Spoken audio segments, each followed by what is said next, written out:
1757 সালে 23শে জুন বিকালে যুদ্ধ শেষ হয়। নবাব অবস্থা বেগতিক দেখে আত্মগোপন করে। লর্ড ক্লাইভ মুর্শিদাবাদের মোরাকবাগে অবস্থান করছিলেন তখন।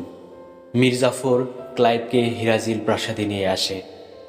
সেখানে উপস্থিত ছিল উমিচাঁদ, মীর জাফর, মুন্সি নবকৃষ্ণ সহ বাংলার বিশ্বাসঘাতক ও ইংরেজদের অনেকেই। ক্লাইভ মীর জাফরকে মসনদে বসায়। উপস্থিত সবাই তাকে স্বাগতম জানায়। চারিদিকে জানিয়ে দেয়া হয় নতুন শাসকের কথা।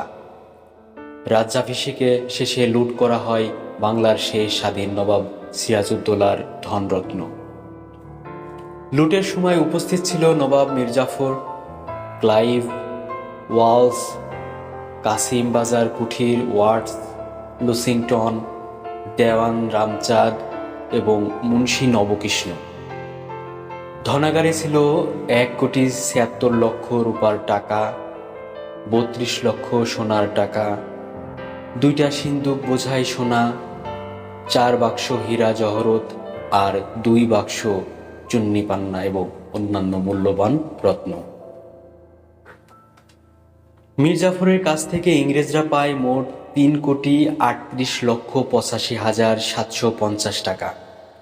এর মধ্যে স্বয়ং ক্লাইভ পায় 23,24,000 টাকা। টাকা ভাগাভাগির নীল নকশা তৈরি করা হয়েছিল জগৎ শেঠের বাড়িতে। ইংরেজদের সঙ্গে যত টাকার চুক্তি হয়েছিল তত টাকা ধনাগারে ছিল না। অনেক আলাপ আলোচনার পর স্থির করা হয় ইংরেজদের প্রাপ্য টাকা ধীরে ধীরে পরিশোধ করা হবে। ইংরেজরা রাজি হয়। মীর জাফরের প্রস্তাবে নবাবকে পরাজিত করে কে কত টাকা পাবে এটা স্থির করা ছিল গোপন দলিলে। পলাশির যুদ্ধের আগেই ক্লাইভের নির্দেশে 2টা দলিল তৈরি করা হয়েছিল, একটা আসল আর একটা নকল। জাল দলিলে লেখা ছিল উমিচাঁদকে দেয়া হবে 20 লক্ষ সিক্কা টাকা, কিন্তু আসলে দলিলে তাকে বাদ দেয়া হয়। পরে 1 পয়সাও পায়নি উমিচাঁদ। উমিচাঁদ পরে তা জানতে পেরে অজ্ঞান হয়ে যায় এবং বাকি জীবন উমিচাঁদকে মানসিক রোগী হয়ে বনের জঙ্গলে ঘুরে ঘুরে মরতে হয়।